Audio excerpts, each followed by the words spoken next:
This is the 5th pilot module in Nebraska's training for new staff members working in lead poisoning prevention. Here we will discuss some of the exposures that come from other household products that may contain lead. We will also focus more on lead in drinking water. There will be videos that you may choose to watch during the module. Please be sure that you can access the internet for them. Otherwise, the video links will be included in the references so you can view them at your leisure. Slides will automatically advance with each voiceover. If you wish to move more quickly, please right-click to advance to the next slide. Early in the module, you will see a link to a pretest. At the end, you will see a link to a post-test and evaluation. Please complete both before you exit this module. We will cover 3 main topics in this module. First, what are other products that contain lead that families may unknowingly bring into the home? Next, how lead gets into drinking water. Here we will talk briefly about lead in public drinking water systems and lead in well water. And finally, what are key messages for family education? Now take a minute to complete the pretest. When finished, return to the module. Once again, our goal here is to prepare you to educate families, not to become an expert in these sources.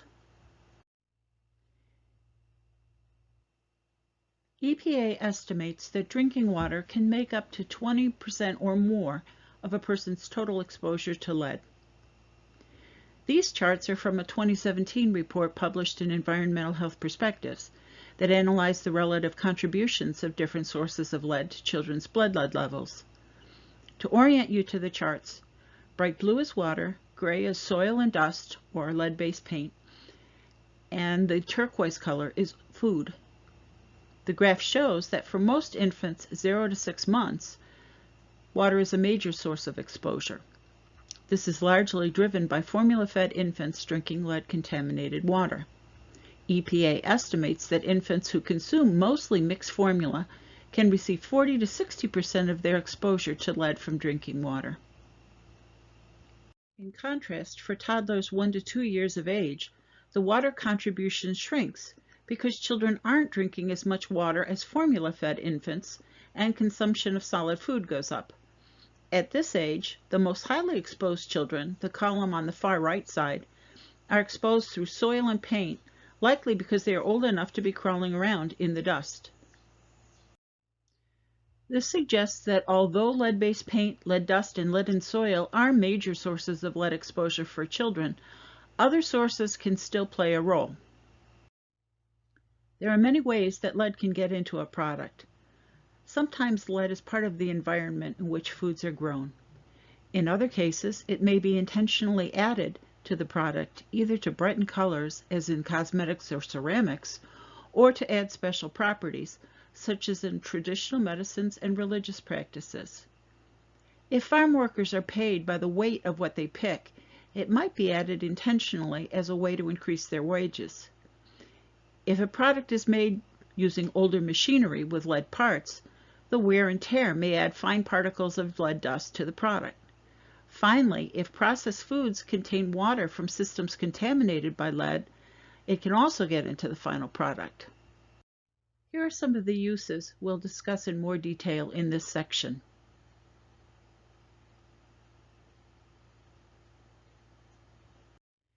Nebraska has more ethnic diversity than you might expect. For example, about 7% of the population in 2016 was born outside the United States, and almost 10% of the population speaks a language other than English at home. This means there is opportunity to import products from many parts of the world that might not have the same rules about lead as we do. Nebraska's refugee population is very diverse, coming from Africa, the Middle East, and Southeast Asia. Although Omaha and Lincoln have the greatest concentration of these refugees, resettlement has occurred throughout the state, including Grand Island, Scottsbluff, Bellevue, Hastings, and South Sioux City. This means there may be people in your community that do not know that lead is a risk, both in their housing and in the products they bring with them. New York City has one of the most diverse populations in the country. It also has one of the most comprehensive systems for identifying and banning harmful products for sale. The city's health department has been at the forefront of efforts to identify lead-contaminated products and develop culturally sensitive messages to help families handle them. Because of this expertise, we are relying on their data and educational messages in this part of the module. You can click on the link to see more of their messages. We often think of lead as a component of jewelry, but it can also be in key rings and chains. We know that children can be exposed if they put these products in their mouths.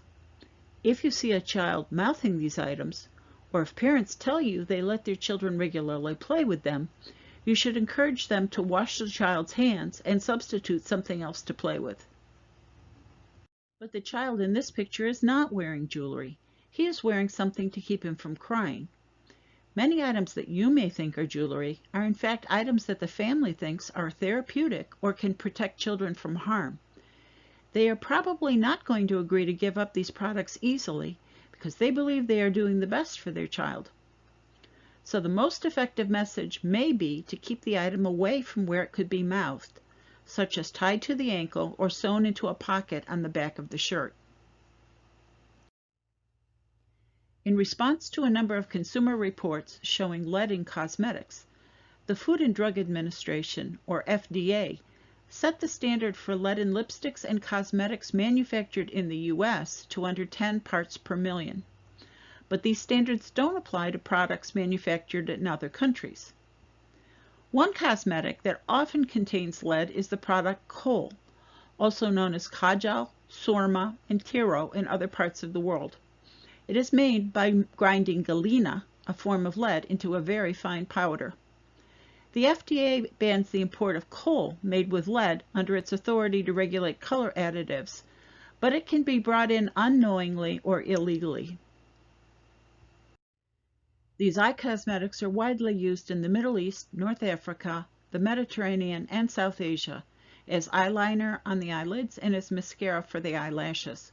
Surma is usually applied to the conjunctiva of the eye, not the eyelid. It is mostly worn by women, but also by some men and children. Mothers may apply kohl to their infant's eyes soon after birth. Some do this to strengthen the child's eyes, and others believe it could prevent the child from being cursed by the evil eye. The photos show pictures of kohl and kajal from Pakistan and tiro from Nigeria. The educational messages are simple. Keep the product away from children, wash your hands after use, and get tested for lead. Food products may become contaminated by the process by which they were manufactured or the packaging used. Lead can be added as a coloring agent to the product or the labels. Lead may also appear in some of the solder in canned food. Take a look at the variety of products that New York City has found to contain lead. They come from all over the world.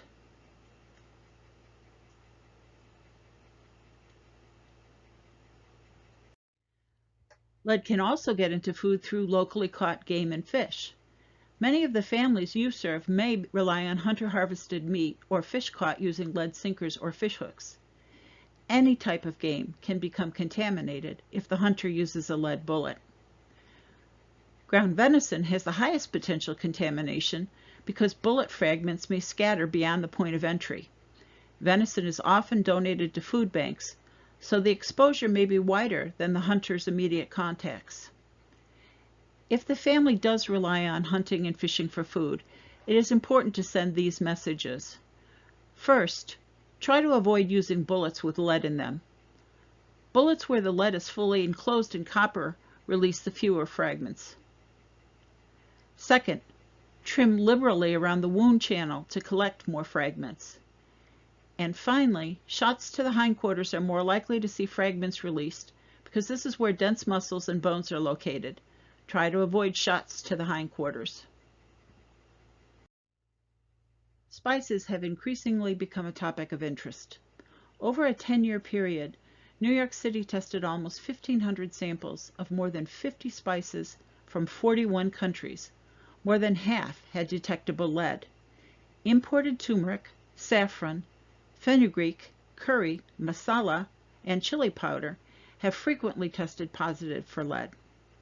Lead is found in products from many countries, but the highest risk in New York City's research came from those from the Republic of Georgia, Bangladesh, Pakistan, Nepal, and Morocco. Take a minute to review these messages.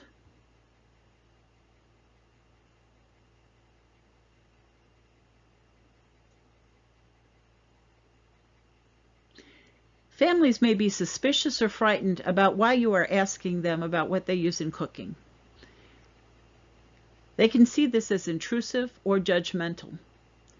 When you talk to families, it is important to reassure them that you are not trying to change how they cook, only that they use safe versions of these products. If the environmental investigator plans to take samples, it is important that he or she let the family know what the test results mean. The glaze and colored paint used in ceramics can contain lead. In older plates and servingware, cracks in the glazes can release lead into the food. Leaded crystal can do the same for liquids. The acidity content of the food, how hot it is, and how long the food is stored in the dishware can affect the amount of lead that gets into the food product. These 4 photos show the variety of countries where imported ceramics in New York City have been associated with elevated blood lead levels. For reference, the FDA limits on lead in cups, dishes, and servingware range from 0.5 to 3.0 micrograms per milligram. 1 part per million is the equivalent of 0.001 micrograms per milligram. If the cup from Ecuador in the first photo had 69,000 parts per million, this is the equivalent of 69 micrograms per milligram, and well over the FDA limit. New York City's messages address how to correct the immediate risk, but you may also need to do more before the families are receptive to these messages. You may have to acknowledge that the cookware is part of the family's heritage. Finding ways to display the item and substituting where possible something that serves the same purpose may help gain their cooperation. There are many reasons we all use to avoid seeking formal medical care. Some may be related to problems accessing or trusting the healthcare system. Others may be perceptual, such as that natural products are more healthy. This is not true, since many plants can be toxic. Still others may relate to being more comfortable with what people know from their countries of origin. Regardless of our cultural background, the research suggests that many of us may be using practices that are not part of conventional care. But that doesn't mean we aren't taking medicines or supplements for a variety of conditions. And some of these may contain mercury or arsenic. They may be purchased in stores catering to specific ethnic groups, and the store owners may not know what is in the product or where they were made. For example, Arzakon and Greta are often used for stomach and intestinal upsets. They contain almost 100% lead. Peiluya is a traditional Laotian preparation used to relieve fever and rash in children. There have been reports of lead and arsenic poisoning from the product. The focus of Ayurvedic treatment is creating wellness through balancing mind, body, and spirit, not curing disease. This has made it popular in the U.S. outside the Southeast Asian community where it first originated. It starts with an internal purification process, followed by a special diet, herbal remedies, massage therapy, yoga, and meditation. Some treatments may be geared toward specific health problems. Although most Ayurvedic medicines use combinations of herbs, some also include a variety of metals and gemstones ground into fine powder. Practitioners believe that they neutralize the effects of lead and other heavy metals through the preparation process, but recent studies show a significant number of people taking these products have high blood lead levels. Ayurvedic products are regulated as food supplements, not medicines. Here are some examples from New York City of products associated with high blood lead levels. Note the variety of uses: diabetes, rheumatic pain, and developmental delay. New York City's guidance is to get tested for lead if a person is using Ayurvedic treatments. Finally, religious practices may pose lead risks. A common one is the use of sindoor, a traditionally red or orange-red colored powder. This is usually worn by married women along the part of their hair or as a bindi, or a dot on the forehead. Single women wear the bindi in different colors, but do not apply sindoor in their parting of the hairline. Sindoor's main components are usually cinnabar, turmeric, and lime. Cinnabar is a mineral ore of mercury, so it is hazardous on its own. Some commercial sindoor products contain synthetic ingredients, including mercury and lead. Again, the practical message is to keep these away from children and to wash hands after use. Let's take a minute to apply your understanding of how to talk to families about non-paint sources. Which of the messages listed here are true? They are poisoning their children. They need to get rid of the products immediately. Their family should be tested for lead exposure. Or they should let the environmental inspector take samples of the product wherever possible. The first two messages are false and will probably interfere with your ability to get families to work with you on other issues. Parents are already stressed and perhaps grieving because they may feel responsible for their child's elevated blood lead level. Telling them they have poisoned their child is not only stressful, but possibly untrue, since lead-based paint and its dust hazards contribute most to blood lead levels. These families did not put the paint on their homes, but they are living with the consequences. Even if the child's level is a result of exposure to non-paint sources, it is unlikely parents knowingly gave the lead-contaminated products to them. Insisting that families immediately dispose of products shows a lack of understanding of what the products mean to the families. Yes, we want them not to be used, but no, there are ways to honor some traditions without throwing everything away. Your key message is to find ways to substitute other products. It is true that all families using these products, especially the spices, supplements, and traditional medicines, should be tested for lead as soon as possible. It is also true that the Nebraska DHHS environmental inspector will need to take samples in order to be sure what the products contain. With the increasing attention to lead in drinking water in Flint, Michigan, we need to keep in mind that lead in drinking water can be a factor in elevated blood lead levels. It may especially contribute to situations where blood lead levels do not decline after your program begins to follow the child. It may also be a greater contributor to blood lead levels in very young children who consume formula made with tap water. Most of Nebraska's drinking water comes from small public water systems that draw from the Ogallala Aquifer. However, there are still a number of private water wells throughout the state. The water in these wells can be contaminated from industrial and farming practices. Bacteria and nitrates, often associated with runoff from agriculture, are two contaminants routinely tested for in private drinking water wells. Lead gets into the home drinking water through the water delivery system. If the water comes from a public drinking water system, lead can come from the main water lines and the connections from the system into the house, called the lead service lines. The pipes themselves can contain lead. Lead can also appear in the pipes and fixtures throughout the house, especially in older homes. Lead in plumbing fixtures was not regulated until the 1980s. Public water systems use corrosion control to keep acids and other chemicals from breaking down pipes. The wrong corrosion control and disinfectant chemicals can release lead into the water supplied by the system. Click on this link to see how this happens. This video provides a 1.5-minute summary of the process. Return to the module after you have viewed it.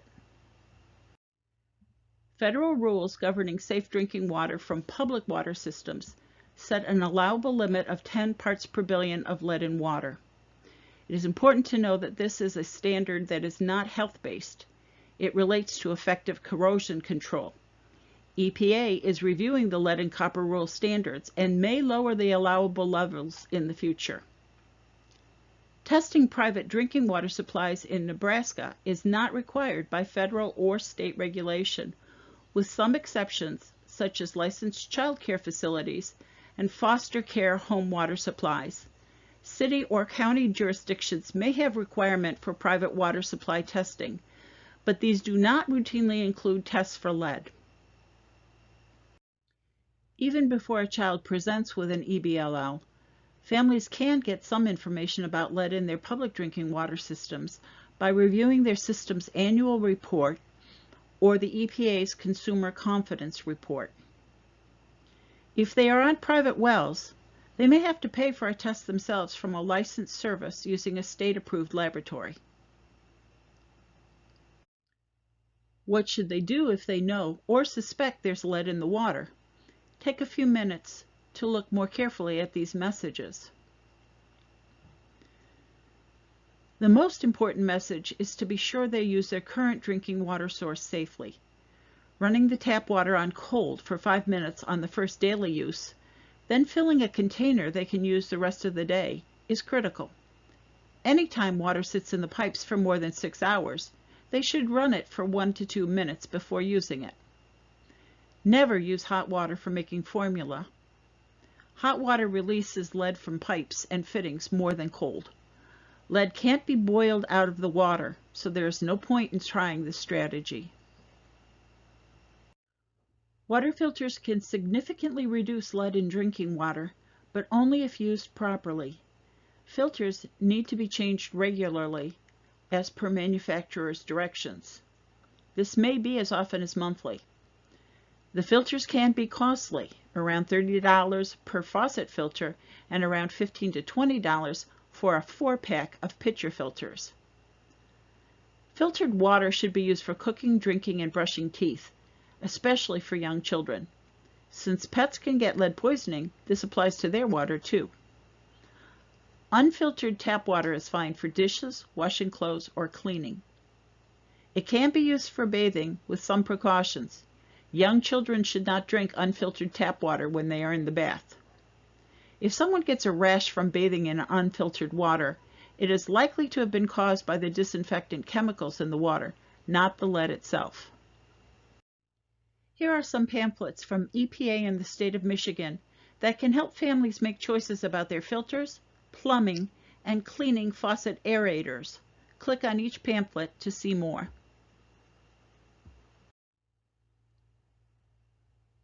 If you were able to do a home visit, you might walk into a setting like this one. Would there be anything you'd want to look at more closely?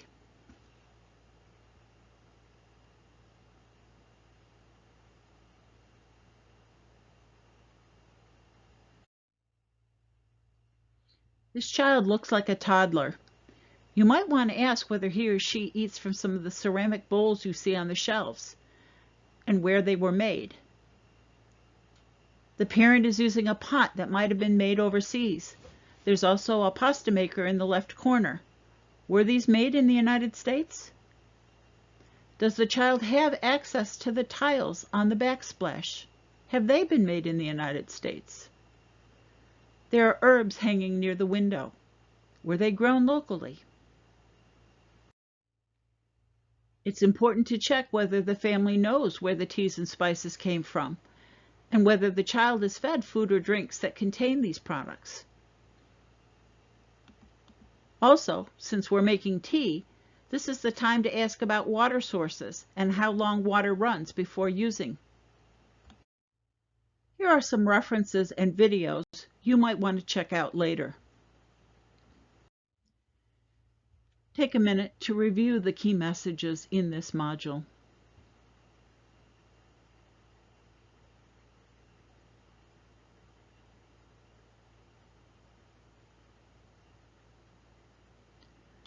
We hope this module gives you some context for the important work local health departments undertake for lead poisoning prevention. Click on the link to complete the post-test and provide us feedback. Thank you.